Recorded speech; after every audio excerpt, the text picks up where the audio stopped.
로마서 8장 35절입니다. 신약성경 250쪽. 누가 우리를 그리스도의 사랑에서 끊으리요?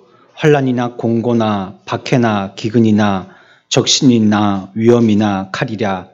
기록된 바 우리가 종일 주를 위하여 죽임을 당하게 되며 도살당할 양같이 여김을 받았나이다 함과 같으니라.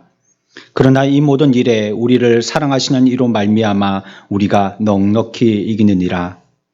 내가 확신하노니 사망이나 생명이나 천사들이나 권세자들이나 현재일이나 장래일이나 능력이나 높음이나 깊음이나 다른 어떤 피조물이라도 우리를 우리 주 그리스도 예수 안에 있는 하나님의 사랑에서 끊을 수 없으리라.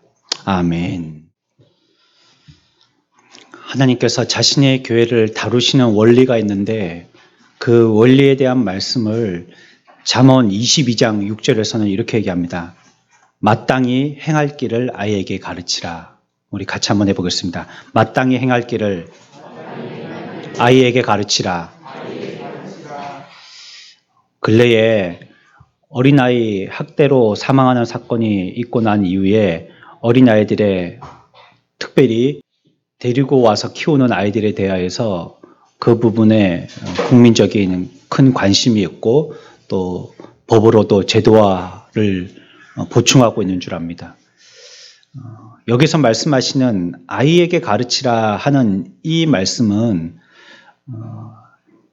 어떤 연령적인 아직 미숙한 아이들을 얘기하기보다는 아직 우리가 성장을 지속적으로 이루어야 하는 모든 공교회를 얘기한다라고 이해하시면 되겠습니다.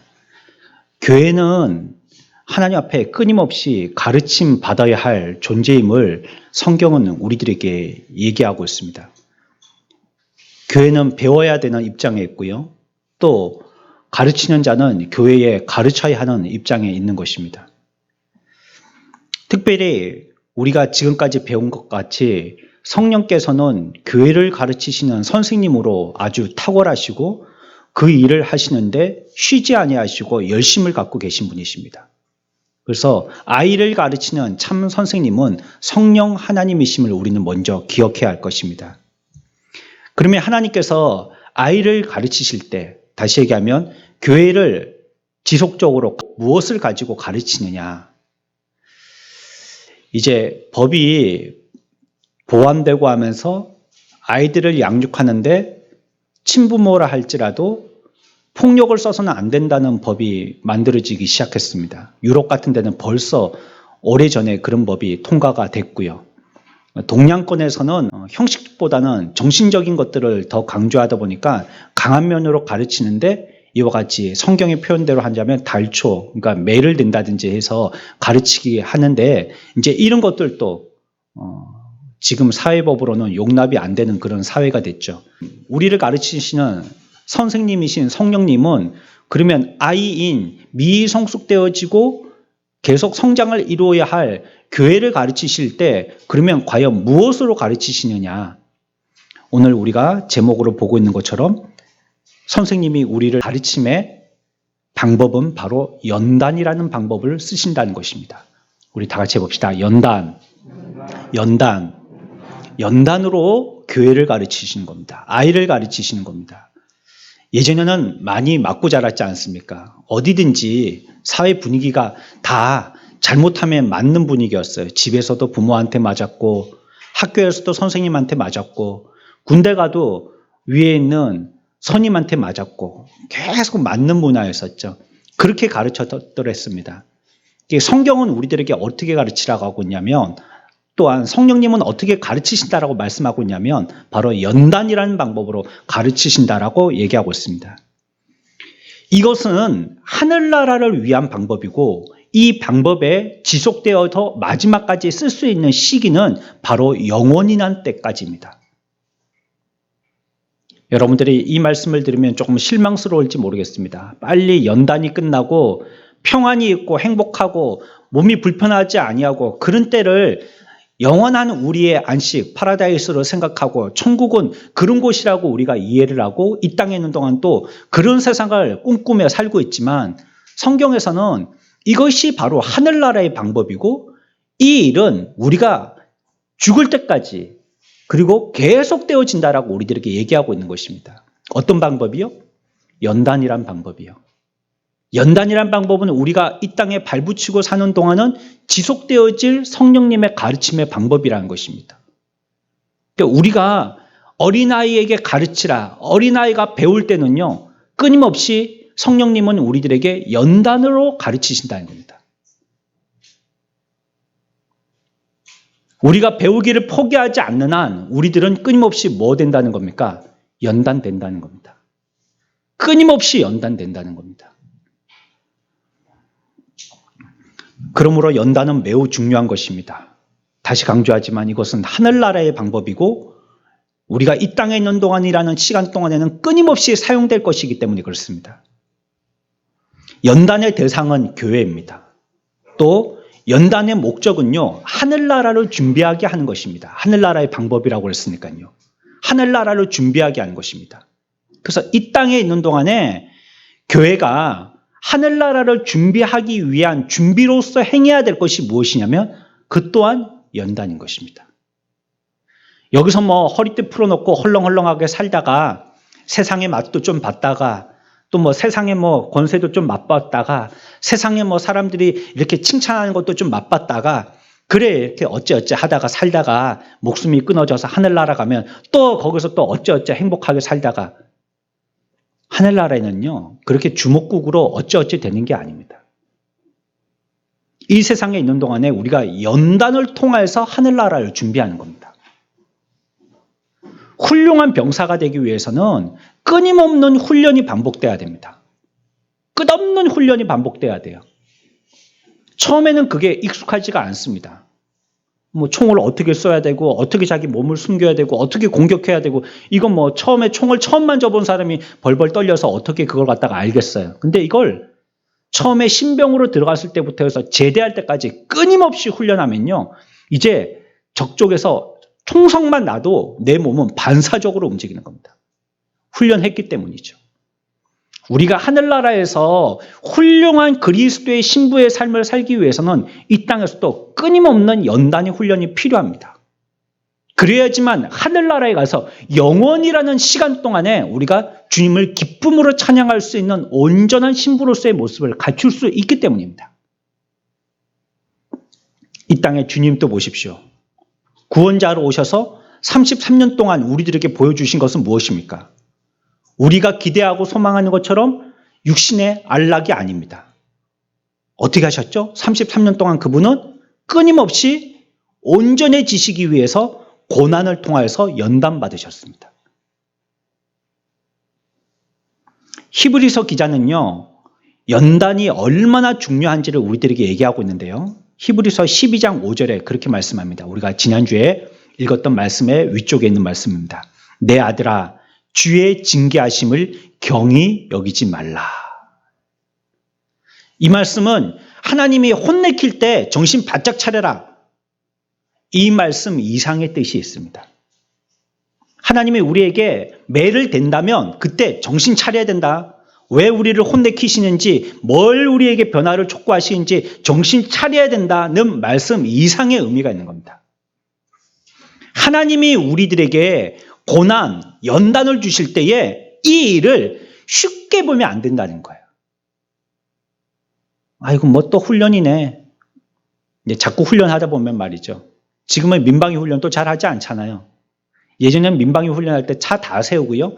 지나가는 행위를 다 몰아가지고 지하도에 다 집어넣고 막 그랬었는데요. 요즘에는 안 그러잖아요. 뭐 그냥 시뮬레이션만 하고 사람들은 그냥 평시처럼 생활하죠. 그러니까 이제 왜 하고 소리 나도요. 아이고 뭐 사이렌이 고장 났나? 뭐 또 훈련이겠지 뭐 이렇게 뭐 대수롭지 않게 생각하는 것입니다. 근데 우리는 우리에게 있는 이 연단이라는 훈련을 그와 같이 대수롭지 않게 여기서는 안 된다는 거예요.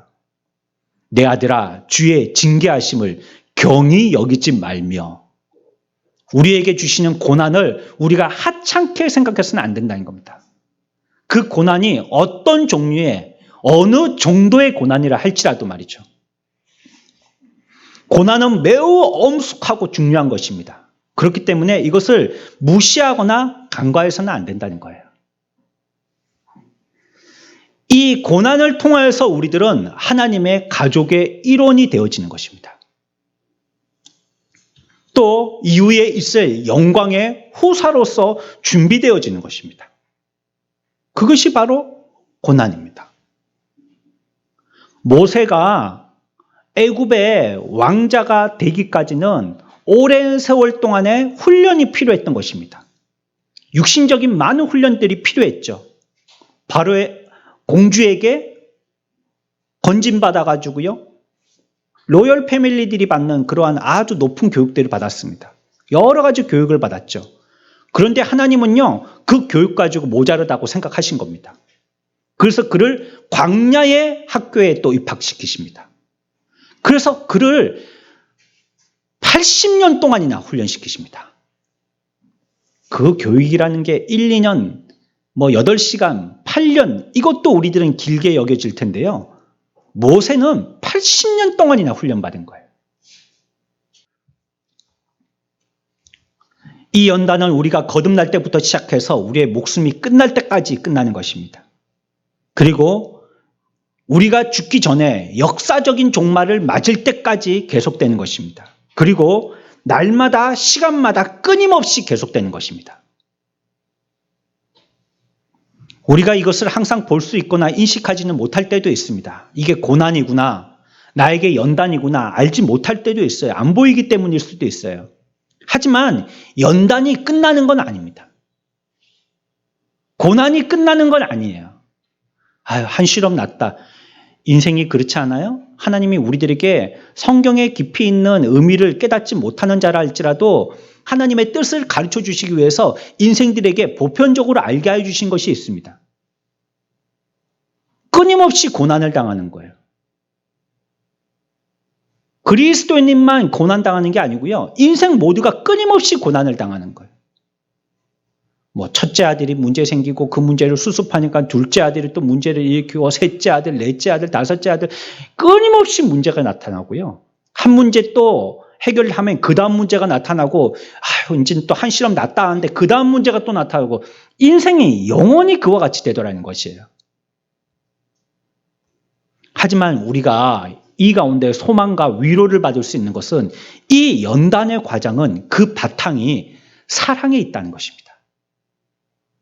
아버지가 자녀를 양육하기 위해서 혼내킬 때, 오늘 주부의 그림처럼 엄마가 아이를 혼내킬 때 말이죠. 정인이처럼 때려 죽이려고 하는 그런 양부모는 가짜 부모인 겁니다. 근데 진짜 부모는 어떻습니까? 그 아이가 잘 되도록 하기 위해서 혼내키는 거죠. 그런데 그 잘 되도록 한다는 말이요, 자기의 명예나 권세를 위해서 자녀를 통하여서 자기가 반사 이익을 얻기 위해서가 아니라 진실된 사랑으로 하는 것입니다. 사랑이 바탕이 되어서 그 아이를 혼내키는 것입니다. 어떤 경우도 진노하거나 복수를 위한 연단은 하나님에게는 없습니다. 내가 어려움을 당하니까 하나님이 예전에 내가 죄 지었던 거 복수하시는 거구나. 하나님의 우리들을 연단시키시는 연단은 복수의 연단은 없어요.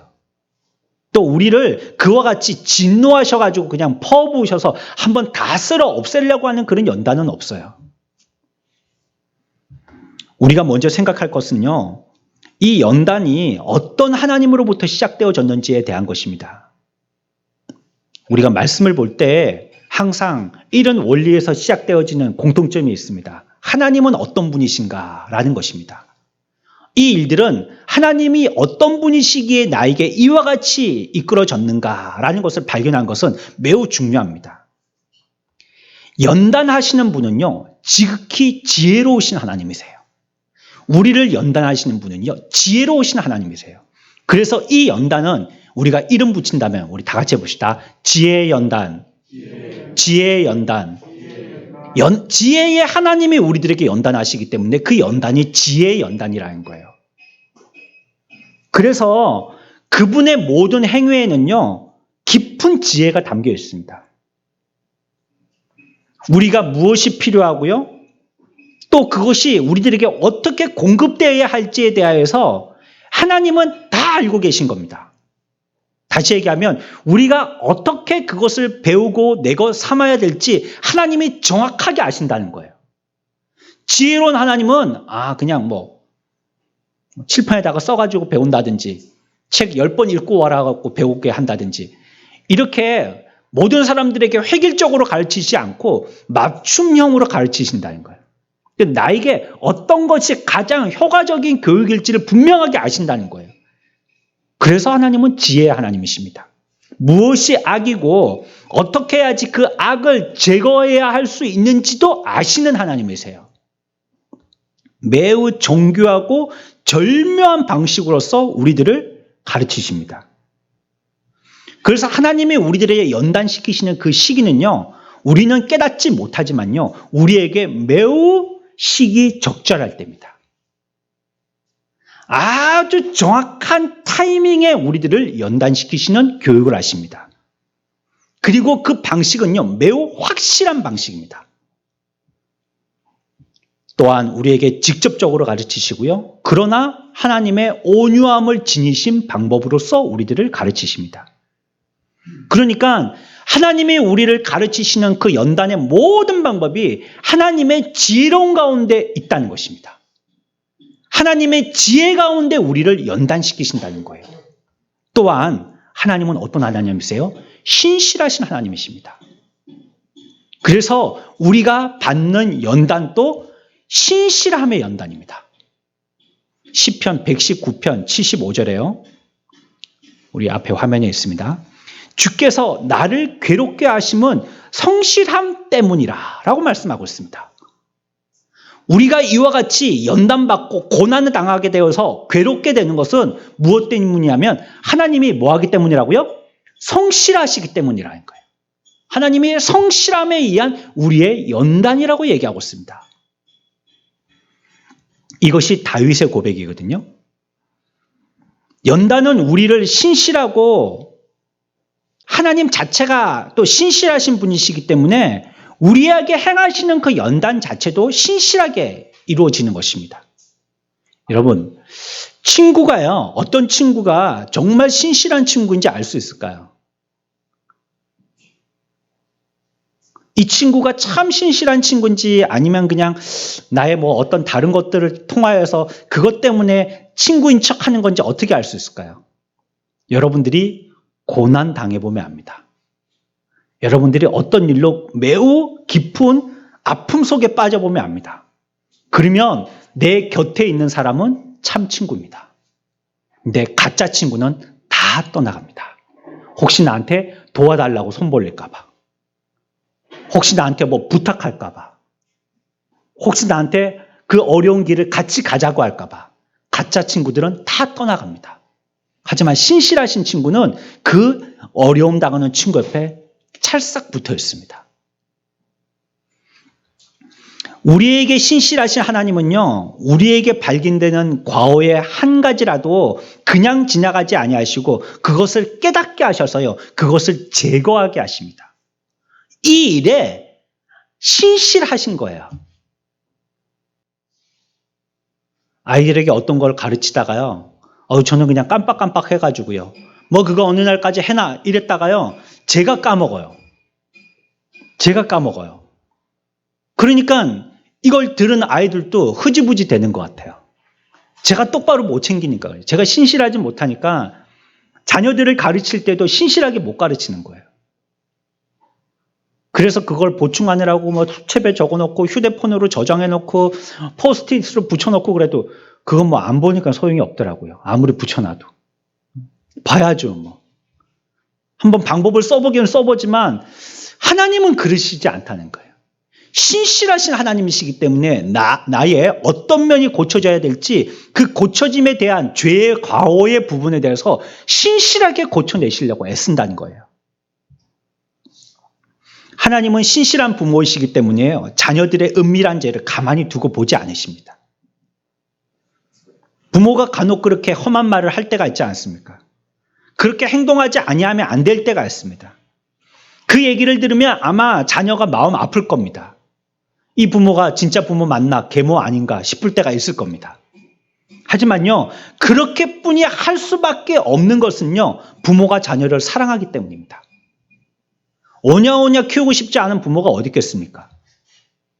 매를 대지 않고 당근을 주면서 키우고 싶지 않은 부모가 어디 있겠습니까? 모두 다 그렇게 아주 젠틀하게 키우고 싶을 겁니다. 하지만 그렇게 하지 못할 때가 있는 거예요. 그런데 하나님은 마음이 이랬다가 저랬다가 어떨 때는 막 눈처럼 봄엔 눈처럼 녹았다가 어떨 때는 한겨울에 막 서리처럼 깡깡 막 얼게 했다가 하나님은 신실하게 하신다는 거예요. 이 죄를 고치는 면에 대해서 신실하게 변함없는 신실함으로써 우리들을 변화시키신다는 것이에요. 그분은 은혜 주실 때에도 신실하지만요, 징계하고 고난을 주시고 연단하실 때도 신실하십니다. 왜 내 이 고난을 빨리 쉬없이지지 않느냐? 어쩌면요, 하나님이 신실하시기 때문입니다. 저와 여러분들이 그때까지 아직도 고집 피우고 안 고쳐지고 있기 때문입니다. 그래서 하나님의 신실하심을 우리가 어떻게 이겨요? 끊임없이 고난을 당하는 겁니다. 같은 문제를 내고 끝없이 반복돼서 그 고난을 당하게 되는 것입니다. 또한 하나님은요, 능력의 하나님이세요. 그래서 우리가 당하는 연단도요, 능력의 연단입니다. 만약에 하나님이요, 능력이 없으신 하나님이시다. 그냥 뭐 인간의 부모처럼 뭐 이렇게 해라 막 이렇게 막 소리 지르고 막 저저저 해라 막 이렇게 했는데, 아니 그걸 고쳐낼 힘이 없는 거예요. 부모가 소리만 질렀지. 뭐 어떻게 뭐 협박을 하고 뭐 어떻게 하면 안 하면 뭐 벌칙을 주고 뭐 어떻게 하면 너 뭐 집 나가라 뭐 이렇게 뭐 소리치고 하지만 아이가 고쳐지지 않는데, 그 고쳐지지 않는 아이를 고칠 방법이 없는 거예요. 왜요? 부모는 무능력하기 때문에 그렇습니다. 능력이 없기 때문에 그렇죠. 하나님이 우리들에게 어쩌어쩌 해라 얘기하셨고 우리들에게 아주 강한 압박을 취하셨는데, 그런데 우리를 갖다가 고치시지는 못하는 거예요. 흐지부지 되시는 거예요. 아 이건 모르겠다 그러면 네 알아서 하든지, 네 인생 네가 사는 거지 뭐 난 책임 없다. 인간의 부모처럼 이렇게 허투란 말하고 뒤돌아서 버린다면 우리의 이러한 고난이 얼마나 지속되고 얼마나 무의미한 고난이 되겠어요. 우리가 고난당하지만 그 고난이 과연 우리들에게 무슨 이유겠어요? 근데 하나님은 그렇지 않다는 겁니다. 하나님은 능력의 하나님이시라는 거예요. 고난이 하나님의 계획하신 뜻대로 이루어지지 않아서 좌절하시는 경우가 절대 없으십니다. 우리의 마음과 의지는 매우 강팍하고 완고해서요, 하나님의 강권의 역사 외에는 어떤 것으로도 변화되지 않습니다. 여러분들이 스스로 그렇게 잘 변하던가요? 생각해 보십시오. 작심 3일이라는 말이 왜 나왔겠어요? 안 고쳐져요? 안 고쳐져? 안 고쳐지는 겁니다. 끊임없이 열심을 다해서 성실하게 안 고칩니다. 우리는 최선을 다해서 안 고쳐집니다. 끝까지 버티는 겁니다. 어떨 때는 옳음에도 불구하고 그 옳음과 진리를 막아냅니다. 안 고칩니다. 우리의 영이 정욕과 싸움을 할 때 말이죠. 싸워야 될 때 말이에요. 우리의 신령한 것이 우리의 육신과 싸워야 할 때, 또 우리의 육이 성령에 불순종할 때, 또 우리의 마음이 강철처럼 강팍할 때, 그분의 징계가 크신 능력을 갖고 계시지 않다면 우리에게 받는 이 연단은 매우 불안한 연단입니다. 싸움을 하는데 하나님의 능력이 없어요. 그러면 이 싸움이 어떻게 되겠어요? 결국 내가 불순종하는데도 불구하고 하나님의 능력이 없어요. 내가 하나님 앞에 강팍한 철판과 같은 마음으로 강팍한 마음을 갖고 있어요. 근데 하나님이 내 마음을 녹여낼 능력이 없어요. 그렇다면 우리는 끊임없이 불안한 겁니다. 아이고 나는 안 되는 인생이구나. 교회 가봤자 소용도 없구만. 말씀 들어봤자 뭐 씨도 안 먹히고 바늘꽃도 안 들어가는데 뭐 난 평생 가도 이 말씀은 말씀대로고 나는 나야. 하나님의 말씀이 그와 같이 무능력하다면 우리는 이러한 연단 가운데 좌절하고 말 것입니다. 근데 하나님은 우리가 너무나도 안도할 수 있는 것은 그 하나님의 말씀이 바로 능력의 말씀이라는 거예요. 그래서 우리들을 연단시키실 때도 능력으로 연단시키신다는 거예요. 결국 고쳐내시고야 만다는 겁니다. 우리를 변화시키고야 만다는 것입니다. 그래서 우리가 가져야 할 안도의 결론에 한 가지 있습니다. 이러한 모든 것은 결국 잘 될 것이라는 거예요. 하나님이 선한 뜻을 가지고 능력으로 이 일을 행하시기 때문에 그 일이 사탄마귀가 하듯이 혼란스럽고 혼돈 가운데 있게 하지 않고 우리들을 잘되게 한다는 겁니다. 물론 그 잘됨이라는 것은 육의 것만을 얘기하는 것이 아닙니다.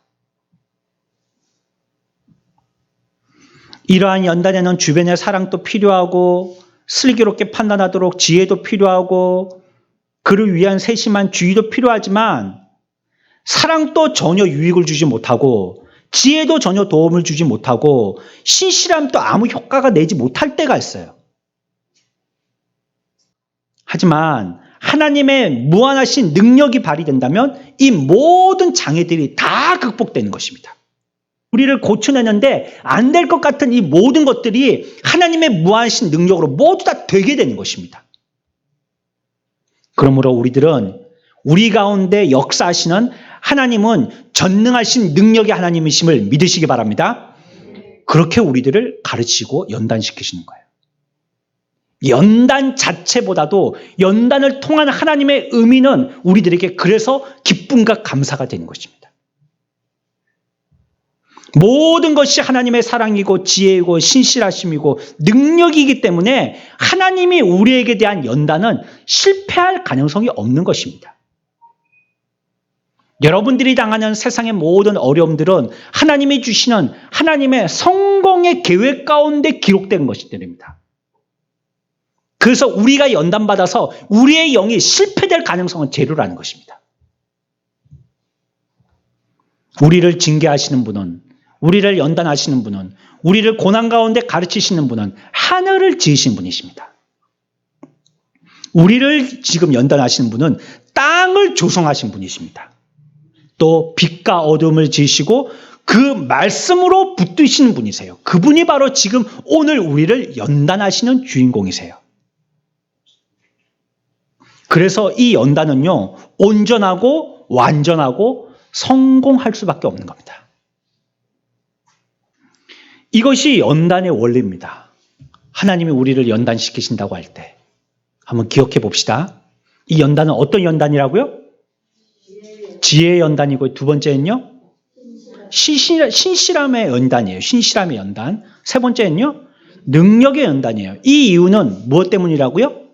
연단의 주인 되시는 하나님이 그런 분이시기 때문이에요. 그러니 우리가 받는 이 연단과 고난은 그런 연단과 고난이에요. 처음에 말씀드렸습니다. 그러므로 이 연단을 쉬이 생각한다든지 가볍게 생각하는 것은 절대 금물입니다. 하나님이 그와 같은 하나님으로 우리들에게 나타내 보여주시는 것이기 때문에 매우 소중한 클래스입니다. 이때 잘 배워야 됩니다. 이스라엘 민족들이 광야를 지나갈 때도요, 그들이 한 단계 한 단계 잘하고 배울 때는 항상 어느 때였었냐면 꼭 고난을 만났을 때였어요. 그때마다 하나를 배웠어요. 고난을 당할 때마다 하나를 배웠던 거예요. 우리가 이 연단의 본질적인 것을 지금까지 찾아봤다면요, 이제는 우리에게 어떻게 적용되는지를 생각해 볼 겁니다. 징계는요, 자녀들을 교육하고 훈련하기 위함이라고 설명드렸습니다. 우리가 연단이 필요한 것은 저와 여러분들 인간은 불완전한 존재들이기 때문에 그렇습니다. 그래서 연단받는 거예요. 그런데 이 연단이 특별히 영혼의 어떤 부분에 초점을 맞추는지를 우리가 이해하고 기억해야 합니다. 그러한 하나님이 우리들을 연단하고 훈련하실 때 우리의 어떤 부분에다가 포커스를 맞추시냐는 거예요. 첫 번째는요, 우리의 지성에 포커스를 맞춥니다. 어디에 맞춘다고요? 지성이에요. 우리가 머리로 생각하는 이 지성 말이죠. 깨닫는 것 말이죠. 여기에 포커스를 맞추세요. 우리는요, 본질적으로요, 무지합니다. 어리석어요. 그래서 앞에서도 뭐라고 그랬어요? 아이들을 가르치라고 했잖아요. 아이들. 그러니까 아이들의 특징 중에 하나가 미숙함입니다. 어리석음이에요. 그 어리석음을 깨트리기 위해서 달초를 아끼지 말라, 매를 아끼지 말라 얘기했죠. 성경은. 인간은요, 본질적으로 어리석어요. 그리고요, 배우는 걸 싫어합니다. 그런데 반대로요, 가르치는 건 엄청 좋아해요. 그게 인간입니다. 모든 인간들의 특징입니다. 아무것도 알지 못하면서도요, 아는 체 합니다. 우리는. 자기가 아는 것 이상은 고집 피우면서 더 이상 수용하려고 하지 않아요. 그래서요, 언제 잘 배우느냐? 어린아이 때 잘 배우는 거예요. 연세가 드시면 이제 눈도 어둡고 귀도 어둡기 때문에 배우는 환경 자체가 힘들기도 하지만요, 내가 이만큼 살았는데 뭘 또 배워? 이 마음이요, 더 이상 문이 안 열려요. 마음이 열려 있어야 되는데 그 마음의 문이 닫혀 있으니까 아무리 고급진 가르침도 그 마음에 들어가질 않는 거예요. 근데 우리 인간들의 특징이 다 그렇다는 것입니다. 내 속에 고집이라는 것이 있어서 배우려고 하지 않는다는 거예요. 그래서 결국 우리를 가르치시기 위해서 하나님이 지성의 훈련을 위해서 개입하신다는 겁니다. 나 스스로는 안 배우려고 하기 때문에, 아무리 해도 안 배우려고 하기 때문에, 스스로 공부하러 놔두면요, 공부 안 하니까요. 그 선생님이 방학 동안에 숙제 내는 겁니다. 공부 좀 하라고. 스스로는 안 하니까. 모든 학생들이 다 마찬가지인 거예요. 잠언 29장 15절에 이렇게 얘기합니다. 채찍과 꾸지람이 지혜를 주거늘 임의로 행하게 버려둔 자식은 어미를 욕되게 하느니라. 가만히 놔두면요, 그 아이가 어떻게 된다고요? 부모를 욕되게 한다는 겁니다. 제대로 인간도를 못한다는 뜻입니다. 아이들을 채찍과 꾸지람으로 가르치지 않으면 이 아이가 제대로 성장하지 못한다는 거예요. 똑바로 똑부러지게 가르쳐야 된다는 것입니다. 아이에게 무엇을 가르칩니까? 지식을 가르쳐야죠. 바르게 가르쳐야 됩니다. 무엇이 잡이고 무엇이 거짓인지를 가르쳐야 되는 것이에요. 우리에게 이러한 어려움과 연단을 주시는 이유는 무엇이냐? 우리의 마음에 우리가 이러한 교만과 고집을 꺾어서 이제 내 인생에도 배울 것이 있구나라는 것을 깨닫게 하려고 하는 것입니다. 그전에는 도무지 안 배우니까 자기 고집 피우느라고. 근데 사람이 연단을 받고 나고 고난을 한번 체험하고 나면 사람이 살짝 수그러듭니다. 내가 아는 게 다가 아니었구나. 내가 좀 어깨에다 힘주고 다녔던 게 이게 전부 다가 아니었고 인생이 다 이런 게 아니었구나. 그리고 그제부터 배우기 시작하는 겁니다. 그래서 하나님이 인생에게 연단을 주시는 거예요. 지금까지 익히 듣고 배웠던 말씀인데요. 연단이 없으면 제대로 깨닫지 못합니다. 인생이. 똑같은 말씀인데요. 수고하고 무거운 짐 마태복음 11장 말씀. 이 말씀 아무리 전해도요. 그건 뭐 맨날 전하는 말씀이지 뭐. 우리가 예배할 때 뭐 하나님 앞에서 우리가 영과 진리로 맨날 하는 말씀인데요. 근데 예배의 고난을 당해보면요.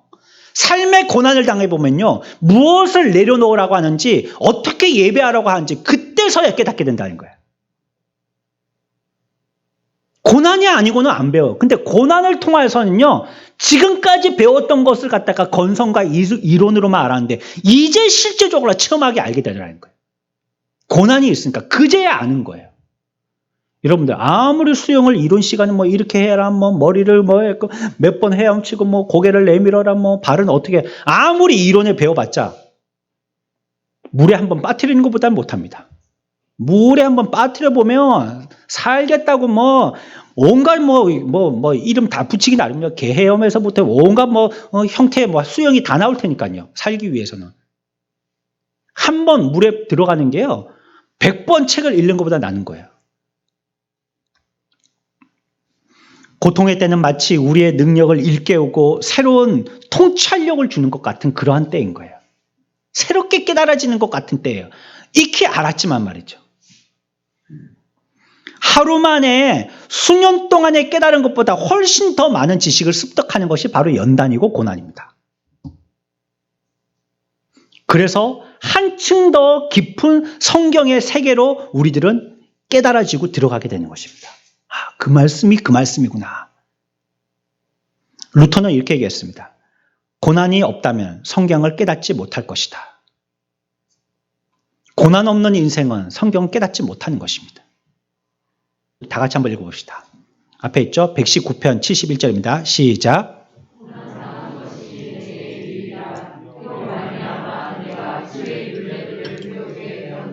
아멘. 귀한 말씀입니다. 고난당하는 것이 내게 유익이라는 거예요. 왜? 그것을 통하여서 하나님을 배우게 됐다는 겁니다. 그러면 다시 얘기하면 무슨 말입니까? 고난이 없으면 하나님을 못 배운다는 뜻입니다. 고난 없는 인생은 하나님을 못 배웁니다. 우리가 어떤 사람을 볼 때도요, 그 사람 고생했는지 안 했는지 보잖아요. 이 사람 고생해본 사람인지, 아니면 오냐 하고 집에서 그렇게 얼으면서 키운 자식인지, 고생 좀 해본 아이인지, 우리가 그거 보잖아요. 적어도 철 들어가지고요, 자녀들이 누구 친구를 갖다가 만난다 할 때 그 친구 부모, 또 친구의 가족, 그 친구 어떤 스토리가 있는지 한번 들어보잖아요. 고난을 좀 체험해 본 사람인지. 우리는 질고 가운데 많은 지성의 훈련을 받습니다. 하지만 우리는 안타깝게도 고난이 진행될 때요, 이런 유익을 거의 깨닫지를 못해요. 고난이 우리들에게 아무 유익이 없다라고 생각한다는 거예요. 이거 빨리 지나가면 좋지, 이거 뭐 이렇게 머물러 있어서는 안 좋은 거라고 생각한다는 거예요. 고난이라는 것은 굉장히 우리들에게 험악한 형태로 주어지기 때문에 그 고난이 우리를 누르게 되면요, 우리는 혼란에 빠지게 되고 긴장하고 분노하기도 하고 어떨 때는 이성을 잃을 때도 있습니다. 하지만 우리가 지성으로 올바르게 훈련받게 되어진다면 성령을 통하여서 놀라운 성장을 이루게 되어지는 것이 이 고난이란 때입니다. 고난의 때를 한번 경험하고 나면 그 사람의 신앙의 깊이가 쑥 깊어집니다. 한 단계 불쑥 올라갑니다. 고난이 없는 인생은 그 걸음이 굉장히 완만합니다. 신앙의 성장이 굉장히 완만해요. 두 번째로 하나님이 어디다가 포커스를 맞춰서 훈련을 시키시냐면요, 바로 우리의 의지에 훈련을 시키셔요. 첫 번째는 어디다가 훈련시키신다고요? 지성에다가. 그 다음에 우리의 의지에 훈련을 시키셔요. 마음 가운데요, 하나님을 반역하는 요소의 장소가 바로 우리의 의지입니다. 우리의 의지는요, 끊임없이 하나님을 반역합니다. 그리고 영적인 전쟁이 일어나는 장소도 바로 우리의 의지입니다. 우리의 의지가 하나님을 배척하고 대적하고 하나님을 싫다하고 그거 가짜라고 그러고 몰아내고 그것에 대해서 믿지 않으려고 하고 배워도 그걸 갖다가 그냥 농담 비슷하게 배우고 그렇게 하는 겁니다. 그게 우리의 의지가 그렇게 하는 겁니다. 갈라디아서 5장 17절 말씀입니다. 같이 읽습니다. 시작.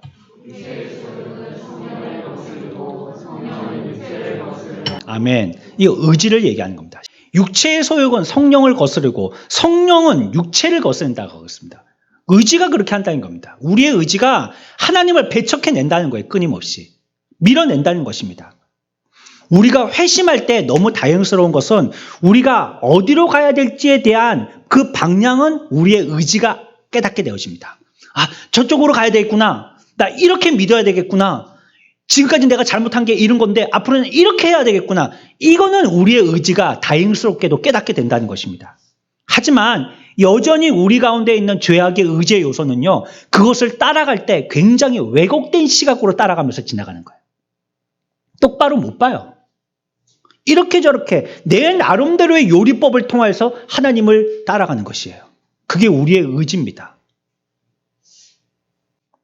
그런데 이 의지라는 것이요, 어중간한 시도 가지고는요, 전혀 효과가 없습니다. 우리의 의지의 변화가 그렇게 뭐 대충해서 변화되는 게 아닙니다.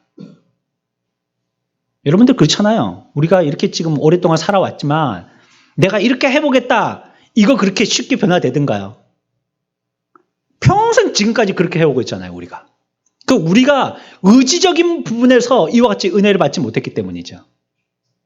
연단받지 못했기 때문이죠. 그러니까 그걸 평생 그러고 있는 것입니다. 그게 반역의 요소, 우리의 의지가 그 마음에 딱 가운데 자리를 잡고 있기 때문이에요. 우리가 순적하게 살아갈 때는요, 이게 잠복해 숨어 있습니다. 이 의지라는 놈이. 그래서 이 의지가 얼마나 악독하고 힘이 강한지를 모릅니다. 마치 내 의지를 하나님의 뜻에 맞추기 위해서는요, 하나님의 모든 힘이 내 의지에 쏟아 부어야 할 지경이에요. 얼마나 우리의 의지가 악독한지. 이 의지는 우리의 영혼의 보루예요. 그리고 또한 하나님의 징계가 초점을 맞추는 영역입니다. 하나님은 이 완악한 의지를 녹이기 위해서 끊임없이 연단의 불을 지피시는 겁니다. 그것을 펴기 위해서 끊임없이 망치질 하시는 겁니다. 우리의 의지가 완전히 순종적이 될 때까지요, 결코 쉬지 않고 수많은 나라는 이 자의 흔적을 끊임없이 깨트리시고 끊임없이 두들기시는 거예요. 그래서 어떻게 하시느냐? 우리의 의지의 계획들이 얼마나 어리석은 것들인지를 밝히시는 겁니다. 네가 그래 고집 피우면서 지금 평생 살아온 그게 과연 너한테 어떤 덕이 되더냐? 이걸 딱 깨트리시는 거예요. 그래, 그 의지를 가지고 그렇게 살았는데 그것이 우리의 영혼에 얼마나 양식이 되더냐? 딱 깨트리시는 거예요. 연단을 통해서. 우리의 의지를 내리치시는 겁니다. 그거 주장하고 그거 옳다고 했는데 인생을 지금까지 이렇게 살아봐서 이때 딱 한 번의 어려움을 통해서 그래, 그것이 과연 너한테 교과서가 되더냐? 가르치시는 겁니다. 우리의 구분 의지가 펴지기까지는요, 오랜 시간이 필요합니다. 그렇기 때문에 고통의 세월도 오래 지속되는 겁니다. 우리의 의지를 펴지 않기 때문이에요. 여러분들의 삶의 의지의 변화가 없기 때문이에요. 그러니까 하나님이 끊임없이 두드리시는 겁니다. 언제? 펴질 때까지. 의지의 완악함과 집요함과 완고함은요, 고난을 통해서만 해결됩니다. 고난의 망치 말고는요, 이걸 펼 방법이 없습니다. 가지가 있어요. 보기가 흉해요. 그건 전정가위로 그냥 잘라버리면 됩니다. 하지만 나무가 흉하게 자랐을 때는요, 이걸 곧게 펴기 위해서 수십 년의 시간이 필요한 겁니다. 그래서 하나님은요, 우리의 의지의 포인트를 맞추시고 그것을 고난으로 훈련시키십니다. 세 번째는요, 우리의 마음을 훈련시키세요. 하나님께도 마음이 있어요. 하나님은 진실하신 마음을 갖고 계세요. 하나님은요, 우리의 사랑이 연약하고 변절되어지는 것을 안타까워하십니다. 하나님은 하나님이 아닌 다른 것을 따르는 마음을 용납하지 아니하시고요, 바로 잡으려고 하세요. 그래서 우리가 잘못을 뉘우칠 때까지 계속 마음을 두들기세요. 우리의 마음에 현혹하고 우리의 마음을 매혹하고 우리의 마음을 뺏으려고 하는 모든 것들을 다 뜯어내 버리십니다. 우리가 속한 이 땅에 있는 모든 추한 것들에 대한 정체를 다 드러내신 다음에요, 하나님의 영광의 빛을 우리들에게 비추시는 것입니다. 하지만 이 과정도, 우리의 마음을 연단시켜서 훈련시키는 과정도 이게 쉽게 되는 것이 아닙니다. 매우 힘들고 어려운 훈련이에요. 그래서 우리가 이 훈련을 받다 보면 우리의 마음에 큰 상처를 입게 되는 겁니다. 아픔을 입게 되는 거예요. 왜냐하면 우리가 그 악독한 마음을 지니고 있기 때문이에요. 아니, 이 속에 있는 장기의 암덩어리가 붙어갖고 이걸 수술하려다 보니까 내가 그것 때문에 회복하는데 오랜 시간이 걸리고요. 어떤 사람은 평생 회복하지 못합니다. 늘 그한 연약함을 앓고 살아야 돼요. 매운 거 먹으면 안 된다든지, 막 땀 흘리고 일하면 안 된다든지, 오랫동안 뭘 하면 안 된다든지, 자기 연약함을 두고 살아야 되는 것처럼 말이죠. 그러나 반드시 겪어야 합니다. 마음을 얻으시려는 그분의 계획에 우리는 즐겁게 동참하는 것이 우리가 훨씬 수월하게 고난을 지나가는 방법이에요. 인색한 마음으로 마지못해서 하면 안 됩니다. 기쁨과 즐거움으로 우리가 앞에서 보았던 하나님의 그러하심을 기억하면서 이 연단을 맞이해야 될 것입니다. 네 번째는요, 우리의 양심의 포인트를 맞추십니다. 우리의 양심을 성경에서 뭐라고 얘기했냐면 불인두를 맞은 양심이다라고 얘기하고 있습니다. 화인 맞은 양심이다라고 얘기하고 있어요. 옛날에 노예들을 표시할 때 이마에다가 불인두로 지졌죠. 절대 죽을 때까지 지워지지 않는 겁니다. 우리의 양심이 그렇다는 것입니다. 성령님께서 우리의 영혼을 깨우치실 때 가장 먼저 우리의 영혼을 깨우치시는데 만지시는 곳이 바로 우리의 양심입니다. 우리의 양심을 제일 먼저 만지십니다. 그때 우리들은 양심의 가책을 느끼고 갈등하기 시작하는 거예요.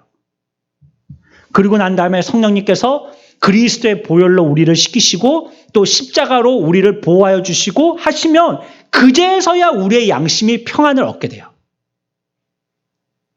하지만 그것이 있기 전에는요, 끊임없이 불안하기만 한 겁니다. 어쩌면 좋을지 모르니까요.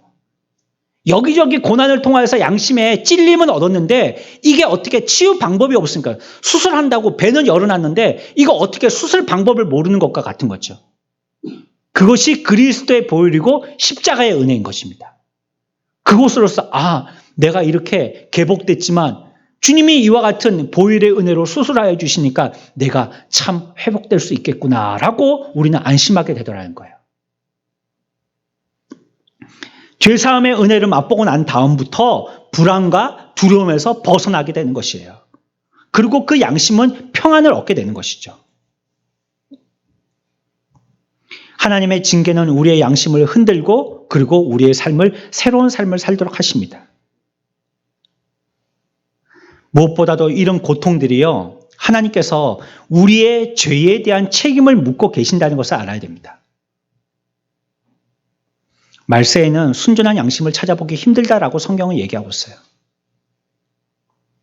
우리는 어쩜 양심 없는 세상에 살고 있습니다. 그리고 교회도 이런 세상과 얼마나 유착되어 있는지 모릅니다. 그리스도인들조차도 양심이 없어요. 오늘날 열정과 열심과 사랑은 있는 듯 하해 보이지만요, 순전한 양심을 갖고 있는 사람이 과연 몇 명이나 될까요? 근데 성경은 우리들에게 단호하게 얘기합니다. 양심이 없는 신자는 구멍 뚫린 배를 타고 가는 자와 같다라고 얘기합니다. 그 배는 항구에서 얼마 못 벗어나서 곧 가라앉고 만다는 거예요. 양심 없는 신자는 얼마 못 간다는 겁니다. 하나님은 우리가 온전하고 순진하고 또 순전하고 민감한 양심을 갖기를 원하세요. 여러분이 배우고 알고 있는 지식과 해야 될 줄 아나 하지 않고 고치지 않고 여전히 친구 삼고 있는 의지와 또 악을 즐기고 또 시기하고 미워하고 사랑하지 않는 마음을 지속한다면 하나님은 반드시 우리들에게 연단을 주실 것입니다. 알지만 양심에 그것을 호소했지만 여러분들이 그것을 실행하지 않는다면 하나님은 반드시 고통을 주십니다.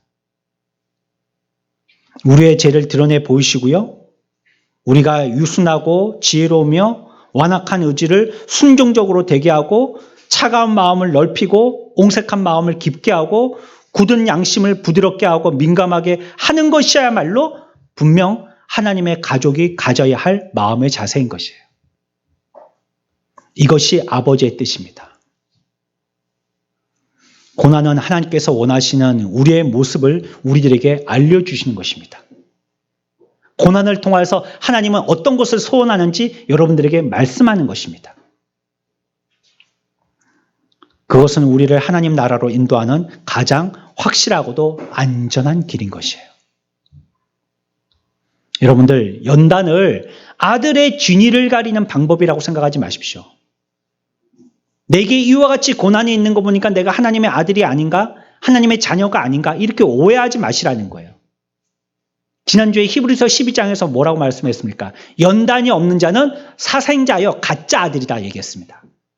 오히려 연단이 그 아들이 내 진짜 아들이라는 표시라는 거예요. 고난이 있다고 하나님이 나를 사랑하지 않으시는가 보다, 이런 생각하지 마시라는 거예요. 하나님은 우리에게 기쁠 때나 슬플 때나 항상 솔직하고도 용감하며 평온한 믿음을 요구하고 계세요. 확실한 믿음을 요구하고 계세요. 하나님의 사랑은 언제나 변함이 없으나 연단으로 그 사랑의 진실과 깊이에 대해서 더욱더 진실하게 우리들에게 표현하시는 것입니다. 요한일서 4장 16절의 말씀입니다. 하나님이 우리를 사랑하시는 사랑을 우리가 알고 믿었노니. 어떻게 해서 알게 됩니까? 고난을 통해서 알게 됩니다. 우리가 하나님이 어떤 분이신지 모르고 믿는다면 그 기간이, 그 가는 걸음이 얼마나 지루하겠습니까? 그러나 우리는 고난이라는 수업을 통해서 하나님이 나를 얼마나 사랑하시는지를 알면서 믿어간다는 것입니다. 우리에게 주시는 연단을 통해서 하나님의 가족되어진 모든 가족들에게 주시는 이 연단을 통해서 이것을 오히려 우리의 신앙의 깊이로 삼는 하늘나라의 큰 복으로 삼는 저와 여러분들이 삶들이 되시기를 축원합니다.